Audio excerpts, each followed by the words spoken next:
Panthungi Poloi nangni.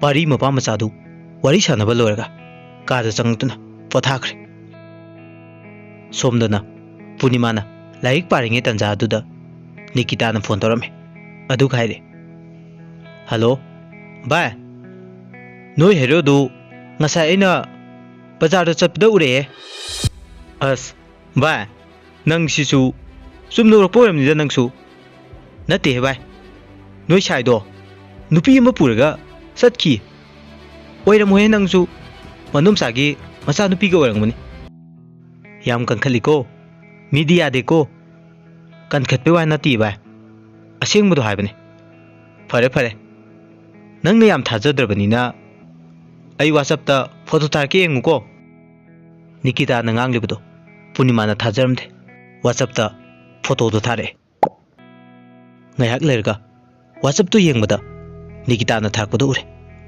Punima de Nikita ki wado phagi ni khalubane adubu aseng borambaduda ma phone thamkhre bye ai kainom tawre phone se thamage haujikti thajarmani ne ho yare thamo phone adu hek thamkhibuga Punima mapira chelinge tanja aduda mama su phone tawrame ibema nang karam kanda tholke habano ima ai mathang thagi day 24 June da suti phange adudo hina thoklage hoine ima ngairamage ko mama su wadu hairamaga phone do thamkre numitu Punima saksadana tumkhirame aduga ningthemna call tawrpudadi Punima do phone pairaktre phone dusu tawu matamda op haikre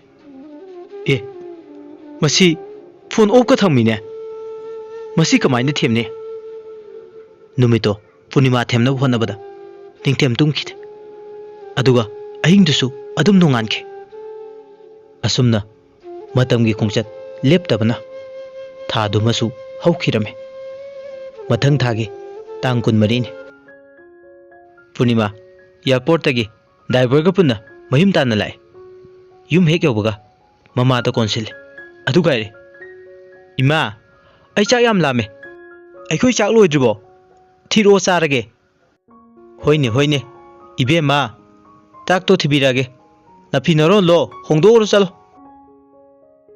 Punima du chak charba matung ningthemna call tawre phone ado kuine ring chatlaba matung yam tamna paikhale kai lerge phone tawre cha kai dorge Punima kaurkano ai nang butu ko chai ai ne kadorge hairo nangi nupi atopa ma koirai che summa broda kanan haino adu wado ai di nang se nong ta khalu dabane adumaina torngune haba sugan khalude fare nang nai che yam thajadradi hayeng unase pungani da chapchana hanagi bafum duda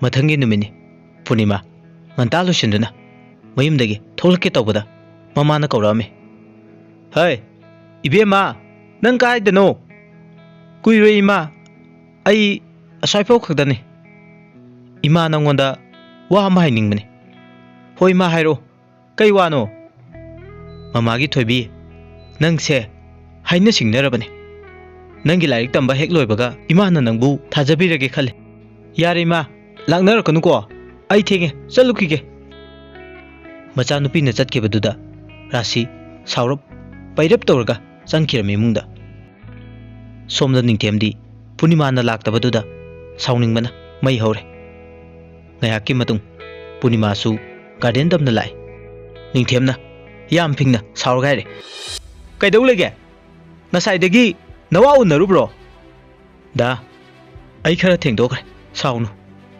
yare Kay wano nang na hai ni na hai do. Punima khumde. Mapira chintharaga khume. Da nang aina changkhringai matam sida nupi atopaga koiramine. Phai phai. Kana na hai no. Ado ngarang aina sengdokpada nangna thajadriba natra. Yare. Ai nangi wamta taningdri ngasidi. Kaidobo yawarge nangbo. Hangbirakano. Aise haina singnarame imana. Aduna ibani kainarase. Nangi nachandudagi aduguma wahai. Ai imana kapado yengba ngamde. Aduga ngasidagi ibani pau phongnaragumse. Punima gi wahaido tabada ningthemsu tawfum lakum amata khangtre. Punima su wamta ngangdana garden dudagi thokre. Mana mayumde yorokpada pari gi mapam sa dulame. Aduga mama ga wari sanarame. Iche bema nacha nupi leitro. Yaurani thaba ama chatkiba. Pare pare. Adudi aikhoisu ngairgi che. Tanja duda Punima changakpado mapam sa amadi mamana urame. Aduga mamana laure. Hala boy bema. Ima ai yam ware. Kayimta hairakano. Ngaktung pothagi. Wa ser maga Punima do phamungromda chensinkre. Punima na changkibaduda mapa masa dusu hankirame. Iche kona lage dudi chalukhige. Hoi bungo iche thindoktre.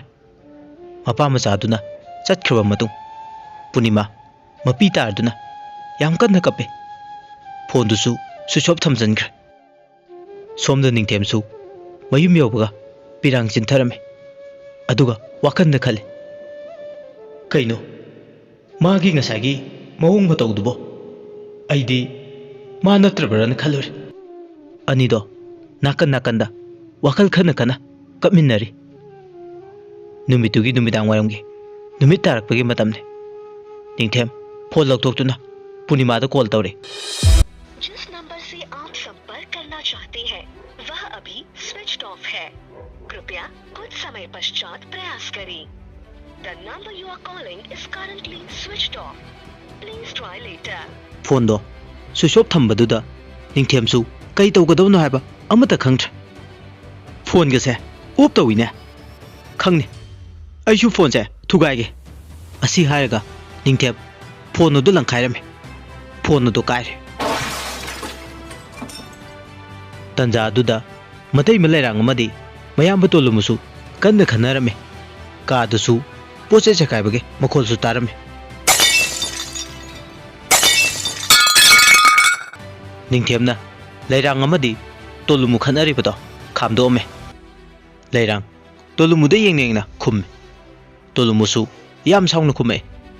Aina nangse luna sum tawbasida yam nawangena ha nang adui nate amung. Nangna wakhaldo onare. Kaigi wakhal onabano ha.